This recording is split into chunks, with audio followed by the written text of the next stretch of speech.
It's time now for County-Wide, a presentation of Yavapai Broadcasting News. You'll hear about the interesting issues and happenings that affect all our lives. Here's today's County-Wide.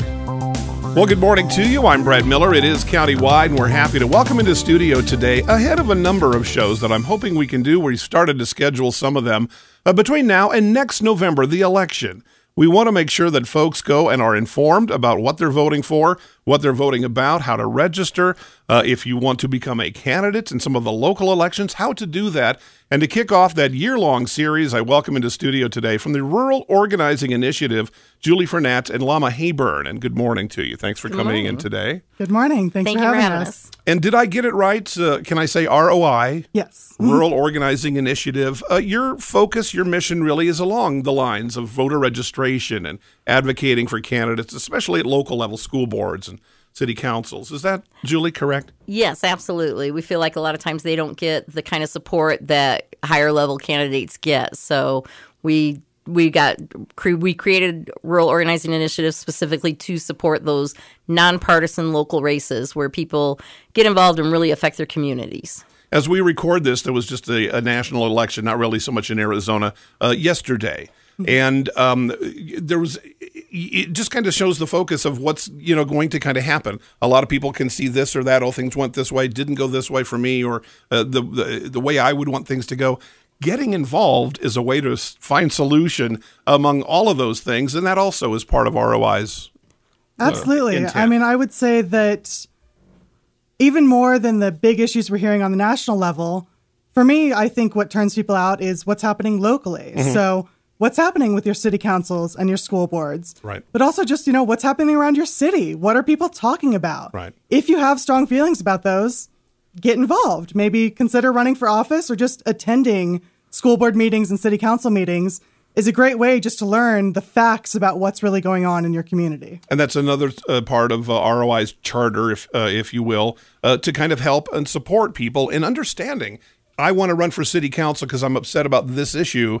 You need to look that there's a broader, there's going to be a lot of different kinds of things, not just one issue. There'll be many, many, as any person who served on a council or a school board already knows. You help folks understand that. Right. It can be a big job. I mean, Right. when you're in charge of a city, which I say in charge, it's the whole council that works together with Sure. the city manager. But you have a lot of power over people's lives, over whether our roads get paved or not, over, whether our fire departments get funded. Like, you have a lot of power, but it's, you have to do the work of running a city, which is not necessarily the easiest thing. Roll your sleeves up, and there's a lot Yes. of minutia along with the bigger items. And Julie, I think you would agree that a lot of times, in a lot of cases, local folks, local elected officials, again, city council, school board, and what have you, have a much bigger role in our day-to-day lives or our annual lives than anybody in Washington. Yeah, absolutely. I mean, if you have kids in school, the school board is the one that's deciding how much money gets put into the building, into the cafeteria, Right. which textbooks you're going to allow, what books are in the library, what extracurricular activities are going to be funded. So, and how much money is going to go into the music department, the art department, maybe your kid's going to be an engineer or maybe your kid's going to be an artist and you want to, help them develop those skills. The place that the president and the Senate aren't going to have a lot of say in that, but your local school board is going to be the one that determines those things. And even just being concerned about how healthy the school lunch is, Right. all those things are decided right here on a local level. And the ROI can does help with candidates understanding those things, not advocating one way or another. Yeah. Right. But helping just understand here are some of the types of issues you may come up to. Yeah. Another thing that we really want to emphasize too is that it isn't rocket science. I mean, I don't want to take away from Lama's point that there is a lot to it, but one of my favorite sayings is that, and I'm going to let you say it. That if you don't think that you are qualified to run for office, go to a meeting of that elected body. and see. They're just normal people. You are as qualified as anyone else. Yeah. That I can look at that as both a compliment and an insult in a way, and I think most elected folks would agree with that. But what a succinct point that it is made up of citizens as it was intended to be in most in most cases. Yeah, the United States is really supposed to be a citizen-run government, and we have gotten into a lot of career politicians, But the things that really affect you, if more people would run, we would see more turnover in politicians. Right. And it's, I think everybody should run at least once for office. It's a great experience. Even if you don't win, you just learn so much about the process that you can share with others. It's really fun. You make new friends. You make all kinds of connections when you're doing it. So running for office is great. And it's not as hard as you think. I mean, you don't have to have a degree in being in office. It's usually just a very limited number of signatures that you need to get. You can generally get them from family and friends and your neighbors to get on the ballot. And once you're on the ballot, you just run. You know, it's not too hard. And when we were chatting before we opened the mics, one of the two of you, I'm not sure which one, I can't recall, said something interesting, that once someone runs for office, win, lose, or draw, that is going to be a lifetime, likely, of engagement. For them, perhaps their family, loved ones, anybody who's going to be in that orbit during that political cycle. You're going to be a lifetime voter. You're going to have probably a higher than average interest in things that are happening in your community. What a better way to do it. Well, and I think you just feel more empowered. Just this morning, I was talking to somebody that I had taken to vote in the last election, and she said, I never voted before that because I didn't understand the process, and I didn't want to go in and not know and look stupid and have to ask a lot of questions. And that really struck me. And it's the same with office. People just are so intimidated by it. And once you've done it, you can share with others that it was easy, it was fun. I ran for city council once back in Indiana, and on a very, very hot race there. And I spent a total of $2.48 on my campaign. That was my entire campaign finance report, because on election day I bought a little bag of candy and handed it out. But other than that, it was just talking to people and And when we talk most commonly when we talk about local elections, and again, I think we're kind of mostly referring to city councils, town councils, school boards, these generally are nonpartisan. In other words, you don't identify typically with a major party affiliation. Yeah, and one of the reasons I really want to encourage people to get involved in those local races is it is nonpartisan. So you don't have to declare one team or the other, because it's just citizens coming together, picking the best people out of their community. Nobody runs as a Democrat, Republican, or otherwise. They just run for the office as the person they are.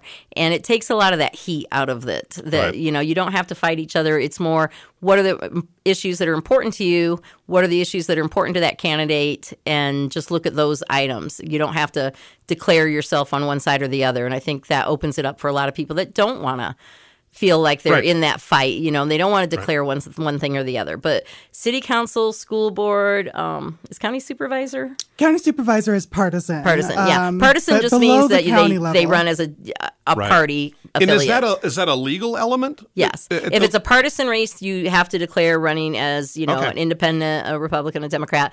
Nonpartisan races, there's no DR or otherwise beside your name. You're just the person you are. Well, and when you start to think about it, it makes all the sense in the world. And Lama, school, let's just use our local community. Let's use Yavapai County. The needs and wants of schools, of students, parents, teachers in one school district, say in Prescott, may be completely different or very different than, say, Sedona. Or, absolutely. say, Cottonwood. And so if you start to bring in huge party affiliations, you're going to narrow focuses and you're going to jump over an awful lot of people.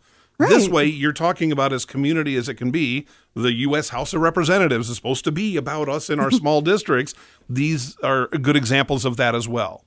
Exactly. And so much of it is because these are people in your community that are running. They are not career politicians. Right. They are paying attention to what is happening at the city level, at the school board level.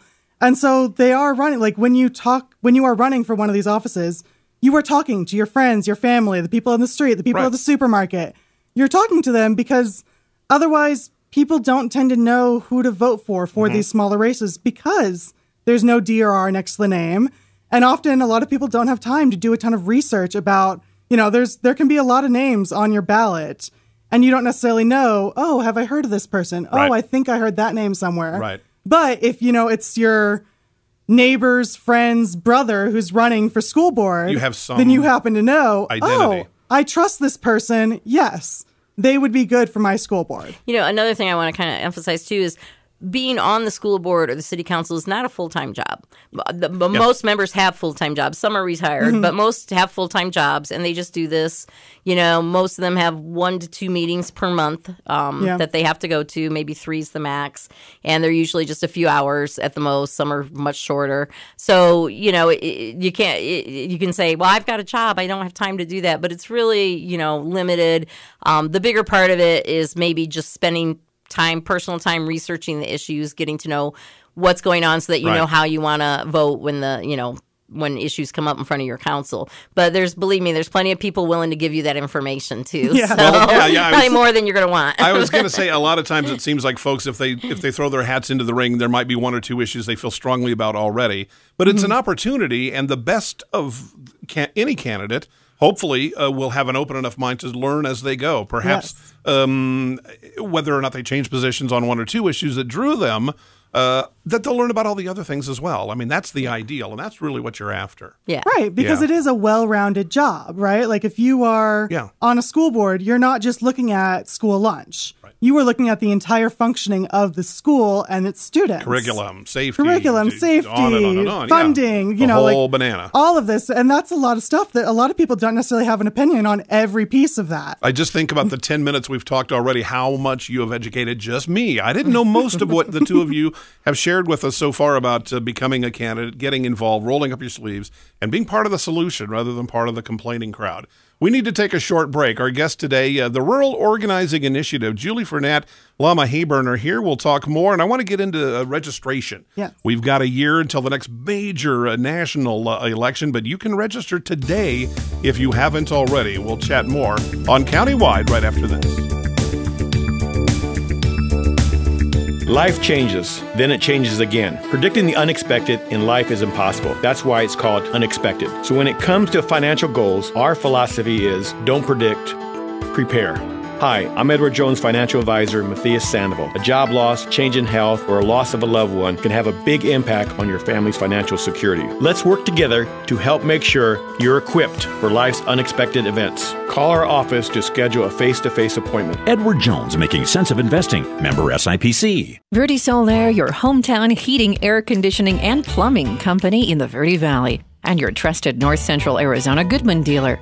Goodman is a name you can trust with the revolutionary Comfort Bridge technology factory installed into select Goodman gas furnaces and air handlers to ensure the entire system operates at peak energy efficient performance.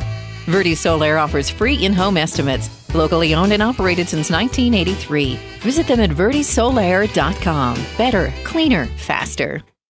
Hi, this is Lewis Rice with Rice Accounting, Jackson Hewitt Tax Service, with a very sincere thank you for your continued business over the last 20 years.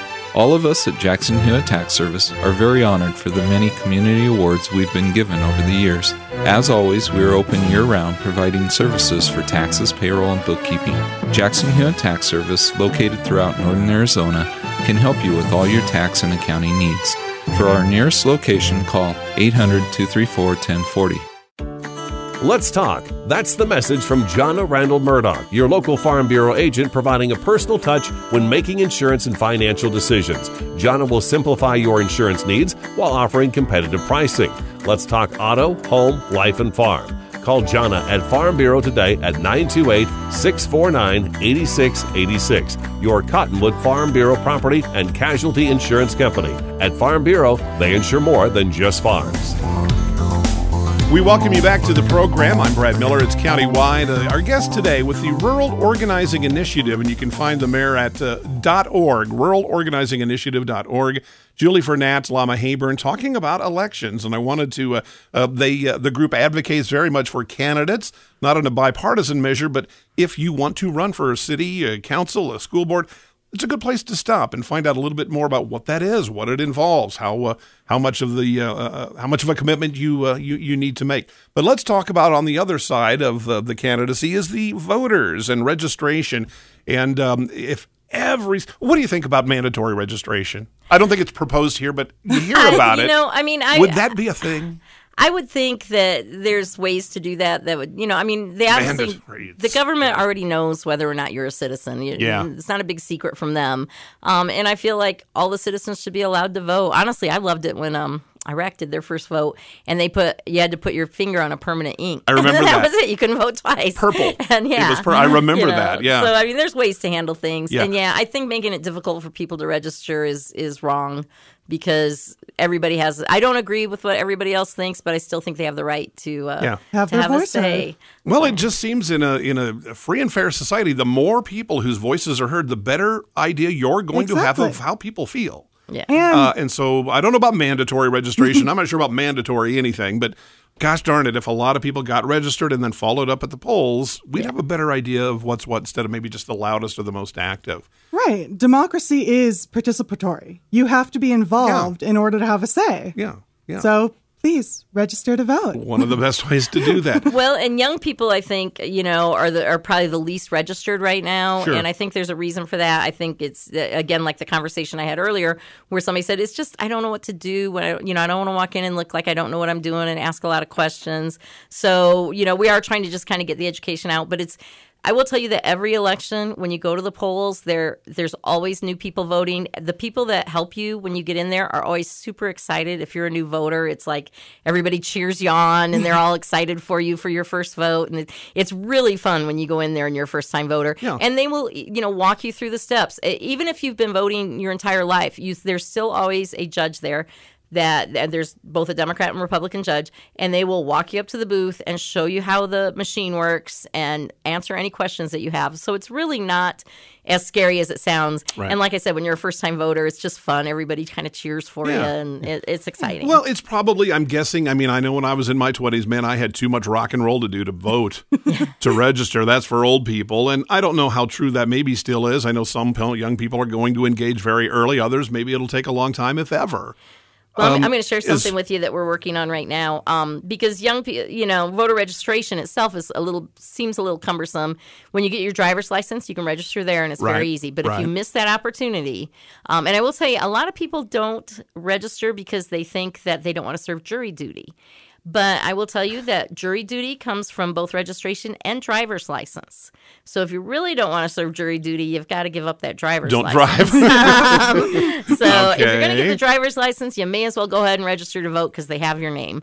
And then we're doing... and jury duty's not going to kill you. Yeah, no. jury duty. Jury's not going to kill you either, if you ever watch CSI, it's exciting. But we're actually putting out QR codes everywhere for people to scan with their phones so they can register. ROI is? Well, ROI, yeah. Okay. Yeah. We're having a T-shirt contest this week to design a shirt with QR codes on it, so that you can just scan it with your phone. We've put a few of them out. They've been really successful. When young people wear those shirts, their friends love to scan their shirt and see where it goes, and it takes you to Secure Arizona, where you register to vote. Service Arizona, I'm sorry. And it's been fun and really effective, so. So Service Arizona, I'm not familiar with. It's the DMV website, or MVD now, so technically. Okay. But you register to vote there. Okay. Can you register straight through the county as well? If you your county of residence? I believe if you go to their website, it will redirect you to Service Arizona. Here's another thing I've learned today. It's kind of a statewide system. Gotcha. But if you were to do a paper registration, yes, you would bring that to your county recorder. Yeah. Okay. We're learning so many things today. When we talk about registration, I don't know where we are. We've heard an awful lot in major media on a more of a national level, I think, than Arizona, about some voters becoming disenfranchised, cleaning the rolls and things like that. There's going to be reasons to do that. There's going to be bad reasons to do that, but it is happening in different kinds of places. What do I need to do if I am registered, have been registered, and have been voting to make sure my registration is still up to date and good to go at the next? Yes. So the biggest thing is to check your registration before the voter registration deadline. And how do I do that? So you do that by going to my.arizona.vote, which is a website set up by the Secretary of State where you can check your voter registration right there. You will need to enter, I believe it's your driver's license information, so that they can search your record. Okay. But it will even show you all of your voting history and confirm it's got your right address. It's got, you want to make sure all of that is accurate. That that might be one of those things to routinely do. Yes, You really I would should. recommend months it. ahead of any. And by voting history, I just want to emphasize it just means number of times you voted, Right. not who you voted Not for. who you Right. voted for. Gotcha. Okay, that just sounds like something to put on the put into your phone and do once a year, the same way you change your Exactly. air filters or things. Okay, make sure it's good. Yes, All make right. sure you haven't been dropped for the rolls. And the other thing is update your address if you've moved. Oh yeah. Yes. And it is important. I mean, even if you've moved within Cottonwood, people think, well, I'm still in Cottonwood. But if you were outside the city limits, and now just because your address is Cottonwood doesn't mean you're in the city limits. Right. It's just your mailing address. So if you were in the Verde Villages and you moved to Old Town, you want to go ahead and change that registration because now you've got new things you can vote for. If you're in the Villages, you couldn't vote for the city council. Right. But you move on here, you can do the city council. Different issues will come up with different areas that are going to affect your neighborhood. So make sure you're registered at your correct address. All right, very good information. Again, we need to take a short break. We'll come back. We'll wrap it up. Our guest today, Lama Hayburn, Julie Fernatz, ruralorganizinginitiative.org, the website, organizing on behalf of candidates, helping them understand what they could run for and what it involves if and when they run and become elected. Good luck. And also registration is critical, and it's happening with a lot of focus on upcoming elections in our communities and nationally. We'll take a short break, come back to Countywide right after this. Life changes, then it changes again. Predicting the unexpected in life is impossible. That's why it's called unexpected. So when it comes to financial goals, our philosophy is don't predict, prepare. Hi, I'm Edward Jones financial advisor Matthias Sandoval. A job loss, change in health, or a loss of a loved one can have a big impact on your family's financial security. Let's work together to help make sure you're equipped for life's unexpected events. Call our office to schedule a face-to-face appointment. Edward Jones, making sense of investing. Member SIPC. Verde Solaire, your hometown heating, air conditioning, and plumbing company in the Verde Valley, and your trusted North Central Arizona Goodman dealer. Goodman is a name you can trust with the revolutionary Comfort Bridge technology factory installed into select Goodman gas furnaces and air handlers to ensure the entire system operates at peak energy efficient performance. Verde Solaire offers free in-home estimates, locally owned and operated since 1983. Visit them at verdesolaire.com. Better, cleaner, faster. Hi, this is Lewis Rice with Rice Accounting Jackson Hewitt Tax Service, with a very sincere thank you for your continued business over the last 20 years. All of us at Jackson Hewitt Tax Service are very honored for the many community awards we've been given over the years. As always, we are open year-round providing services for taxes, payroll, and bookkeeping. Jackson Hewitt Tax Service, located throughout northern Arizona, can help you with all your tax and accounting needs. For our nearest location, call 800-234-1040. Let's talk. That's the message from Jonna Randall Murdoch, your local Farm Bureau agent, providing a personal touch when making insurance and financial decisions. Jonna will simplify your insurance needs while offering competitive pricing. Let's talk auto, home, life, and farm. Call Jonna at Farm Bureau today at 928-649-8686. Your Cottonwood Farm Bureau property and casualty insurance company. At Farm Bureau, they insure more than just farms. Welcome back to the program as we just have a moment or so to wrap up some interesting conversation. Our guest today, Lama Hayburn, Julie Fernat with the Rural Organizing Initiative, and an even better, or at least a briefer, website is roi.vote. Yes. Correct. And that will take you to the same place we talked about earlier, ruralorganizinginitiative.org. And you can find out a wealth of information there about becoming perhaps a candidate.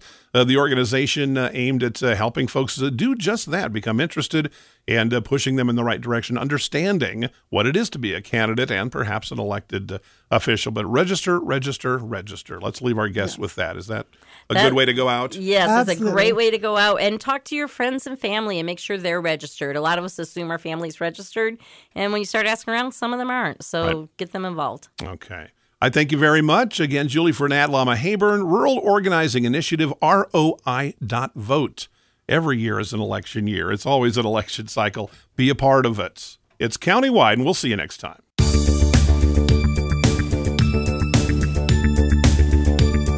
This has been Countywide. Listen in each Tuesday and Thursday at this time.